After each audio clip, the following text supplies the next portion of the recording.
to your 250 class wrap-up show from the Lucas Oil AMA Pro Motocross Championship, Round 2. The Flagstar Bank Freestone National in Wortham, Texas. And as expected, it was hot, it was humid, it was dusty, it was rough. Paul Lindsay, Jason Wygant here to give you the call. And as far as the 250s are concerned, the heat was a factor, but maybe not for the riders we would have expected. Everybody did something different. Some guys performed in the heat like we thought they would, and some guys not so much. And like you said, very hot, very rough, very everything out there. The humidity got to these guys, and it's a couple surprises for sure. Absolutely. Let's get to the highlights. First of Moto 1 of the 250s.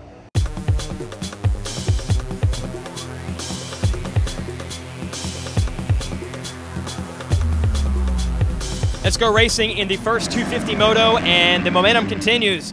An old 243 is out front early again, Paul. Yeah, Eli Tomac picking up right where he left off, and Cole Seeley, Blake Wharton, and Purcell right there behind him. Purcell would take a few laps to eventually work his way past Wharton and work his way past Seeley, but Tomac was on fire and had already built up a nice lead. He was killing it. He was killing it. He was putting on a riding clinic in these first few laps, and obviously it was nice to see Nico Izzy up there with a good start. Yeah. Barsha, Tickle, Cyril, those guys were just off the pace. Rattray started well outside the top 10. Yeah, the lights class, or the 250 class, whatever you want to call it, came down to this. Purcell and Tomac were way out front, but behind him, a gnarly battle. Unbelievable battle. Just when Izzy gets up into 30, I don't know if he fell or had a little bit of heat stroke, but later in the race he would be out with heat stroke. But like the freight train you mentioned from 3rd through 12th was unbelievable. This is what we've come to expect in the 250 class. Kennard, Wilson, Seeley, Rattray, Wharton, Weimer, Durham goes by, Tickle, Hahn. Izzy was at the back of it at this point on his way back to the pits, I believe. Blake Baggett had worked his way all the way to the head of that group, had just gotten into 3rd, and then he has bike problems, goes into the Sam Whoops, and he's out of the moto. Izzy was out of the moto, like we said, with the, we think, heat exhaust or something along those lines. And finally, Dean Wilson blows past that group to get to 3rd. And Wilson was definitely the surprise of the day, in shape, charging hard, reeling in Tomac, and just when you think that Tomac has gone out front, here comes Superman. Yes, Purcell had actually gone off the track and hit a fence, and his handlebars were loose, but he still was able to overcome Tomac, who I think finally hit the wall. I think the heat definitely got to him. The rookie wasn't used to it, 30+2, even though we know he's in shape, we know he's a trainer. Yeah. But like you said, Superman came back, ran him down right at the end, and Wilson was right behind him in tow. Yeah, Tomac was didn't have much energy left, but he was able to just cruise back to 2nd, but Dean Wilson in 3rd. Moto number 1 goes with the crafty Frenchman.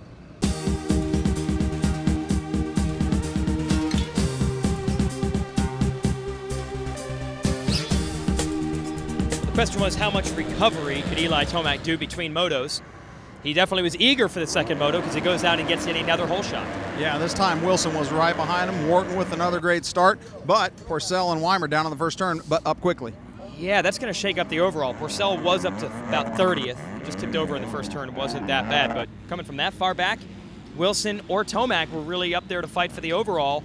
And I guess Wilson maybe was just waiting to see if Tomac would hit the wall again. Took till the halfway point. Those two were going at it. Wilson was keeping Tomac in check the whole time, and those two were just flat gone in the beginning. Yeah, they had a big lead. Eventually, Trey Kennard would get up to 3rd. He would have a little battle with the Tyler Rattray, Brock Tickle, a couple other riders in there. That's right. Hahn, Tickle, those guys were hanging in there. Everybody's kind of feeling each other out. And as we see, as we said earlier, nobody's immune to the heat. Kennard started to go backwards. A lot of the heat obviously got to Tomac halfway through the moto there because Wilson got him and was gone. Yeah, so Wilson makes the move. The first moto, Tomac was able to cruise back to 2nd, but not this time. He went way backwards, ended up 11th. Way back. He looked like he was going to hang on to 9th, which would have put him up there in the mix for the overall, but that last two on the last lap to 11th really put him out of the hunt. So here was the scenario. Dean Wilson was looking at a 3-1 for the overall since Purcell was able to work from 30th to 9th and then 8th and kind of got stuck there. And with Tomac going back, it was all Dean Wilson. Looked like Superman, looked like the heat was going to get to Superman as well. He was stuck in 9th for a long, long time, and then puts on a late moto charge up to 5th, which is really going to shake things up. And then the most bizarre circumstances you will ever see at the end of a national. Dean Wilson cruising on the last 2 laps, lets his teammate Tyler Rattray pass him, and then Brock Tickle passes him 2 feet before the finish line, which bumps him to 3rd and costs him the overall. Unbelievable. One of the most bizarre moto finishes I've ever seen. I was literally speechless. Wilson claims he thought that those guys were a lap down and he was doing the right thing by letting them get an extra lap to make up more positions. He goes 3-3, and Purcell's 1-5 is enough to pull out the overall. Unbelievable. Unbelievable. Tyler Rattray with the 6-1 for 2nd. A great ride for him.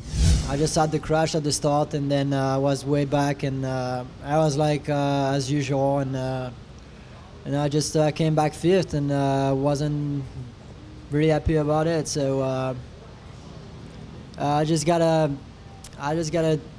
like do better next time and try to stop those mistakes like the amateur kid, and just keep going. And I'm gonna go back in Florida to work out, and I should be all right for the next race. Yeah, it was, because I didn't see Dean the whole motor. I saw him in the beginning, and I saw him and Eli pull away, and then my mechanic showed me P3 on the pit board, and then I got past Tormac, and then I didn't see Dean until halfway around with 1 lap to go.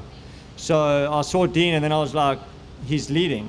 So when we were going down the back, he looked over and saw me and just let me pass. So I don't know if he thought I was a lap down, or maybe he was tired, or I don't know. But I mean, I feel sorry for him. I mean, it's his first year racing nationals, and he's a rookie. And I mean, my lap times were pretty good at the end. I mean, I had Brock right on my tail pretty much the whole race, and he was pushing me, and Anstey was pushing him. So we were pushing the whole time, and I think on the last lap we caught Dean like 6 seconds in a lap. So it was a good race for sure, and just happy to come away with a win.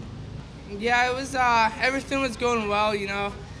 My first overall seemed like it was going to finally come together, and just wasn't paying attention, made a rookie mistake, and I mean, I had a big lead, and then, you know, I was just cruising last lap, and I seen Tyler was behind me, and, you know, everybody kept saying I had a big lead on the side of the track, so I thought he was like maybe like went down or something. He was trying to catch up. So, you know, last lap was just a rookie mistake, and I let him by, and that wasn't the smartest idea. And I seen him fist pump over the tabletop, and oh, my heart just shattered after that. And but you know, it's a rookie mistake, and I learned from it, and you know, I just got to move forward and look forward to Mount Morris. Well, it looks like the Monster Energy Pro Circuit Kawasaki team is back to their old tricks. They sweep the podium here, kind of like they did the Vegas Supercross not that long ago. But the way it happened was a little strange. It sure didn't look like it was going to go that way in the beginning. It looked like Tomac was going to be the man today, and then it looked like Purcell had everything under control. It looked like Kennard was going to get in on the action. Lots of different bikes to get in there and mix it up. But like you said, 1, 2, 3 for Pro Circuit again, and what a bizarre finish to this race. Yeah, Dean Wilson had the overall locked up. He was going to go 3-1, had it, and then was just cruising and let Tyler Rattray and Brock Tickle pass him and lost the overall. He let them by. One of the most bizarre things I've ever seen. And Tomac going from second in the first moto to 11th in the second moto. Even when Wilson passed him early in the second moto, he looked content to be in second place. Goggles off, flapping on the handlebars, local style, says, I'm not giving these goggles away. Yeah. Unbelievable. Tough day for Tomac. You know, it shows that even the tough guys aren't immune to the heat. Yeah, he's still a rookie, and he's got to get used to 30+2, especially in this weather, but he'll be back. And the crafty Frenchman manages to engineer yet another victory when they thought they had him. It happens every darn week.